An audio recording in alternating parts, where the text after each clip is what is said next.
Mount Sinai.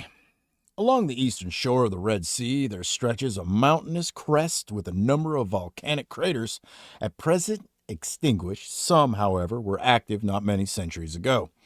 One of these volcanoes is usually described as the Mount of the Lawgiving. In the 70s of the last century, a scholar, Charles Beck, suggested that Mount Sinai was a volcano in the Arabian desert. The book of Deuteronomy 4:11 says, "The mountain burned with fire into the midst of heaven with darkness, clouds, and thick darkness." Beek's idea was rejected by his contemporaries and ultimately by himself. Modern scholars, however, agree with his original theory, and for this reason they look for the Mount of the Lawgiving among the volcanoes of Mount Seir and not on the traditional Sinai Peninsula where there are no volcanoes.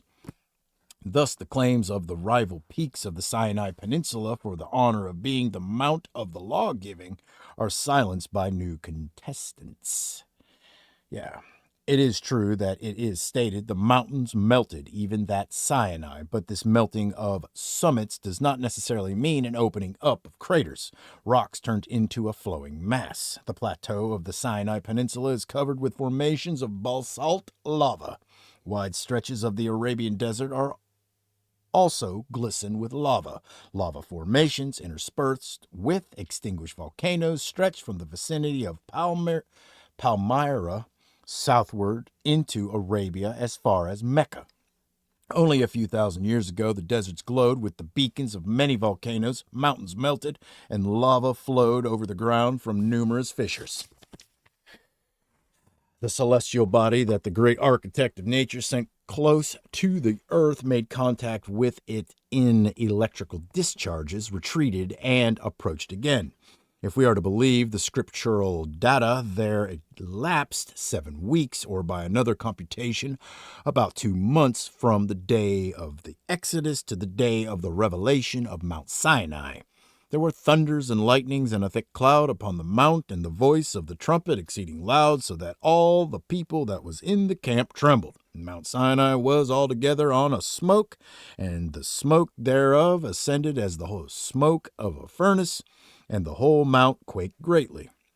And when the voice of the trumpet sounded long and waxed louder and louder, Moses spake, and God answered him by a voice.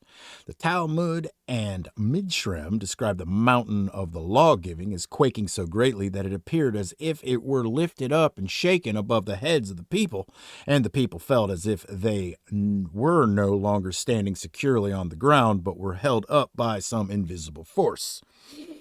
The presence of a heavenly body overhead caused this phenomena and this feeling. Then the earth shook and trembled. The foundations also of the hills moved and were shaken because he was wroth. He bowed the heavens also and came down, and darkness was under his feet. At the brightness that was before him, his thick clouds passed, hailstones and coals of fire.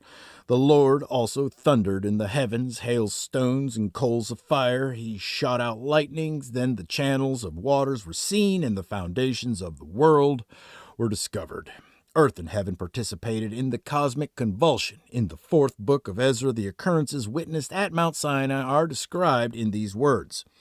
Thou didst bow down the heavens, didst make the earth quake and convulse the world. Thou didst cause the deeps to tremble and didst alarm the spheres.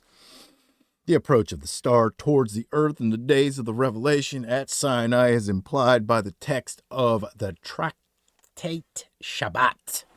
Although the ancestors of the later proselytes were not present at the mountain of the lawgiving, their star was there close by. An author of the 1st century of the present era, whose work on biblical antiquities has been ascribed to Philo, the Alexandrian philosopher, thus describes the commotion on the earth below and in the sky above. The mountain, Sinai, burned with fire, and the earth shook, and the hills were removed, and the mountains overthrown. The depths boiled, and all the inhabitable places were shaken, and flames of fire shone forth, and thunderings and lightnings were multiplied, and winds and tempests made a roaring. The stars were gathered together, collided. Referring to the verse, he bowed the heavens also and came down, Psalms 18, Pseudo-Philo describes the events of Mount Sinai and says that the Lord impeded the course of the stars.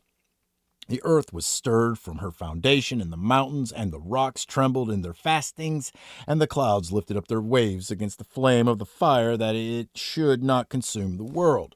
And all the waves of the sea came together. Excuse me. The Hindus depict the cosmic catastrophe at the end of the world age. The whole world breaks into flames, so also 100,000 times 10 million worlds. All the peaks of Mount Senru, even those which are hundreds of leagues in height, crumble and disappear in the sky. The flames of fire rise up and envelop the heaven. The sixth sun or sun age ended. Similarly, in the Jewish tradition, with the revelation of at Sinai, the sixth world age was terminated and the seventh began. All right.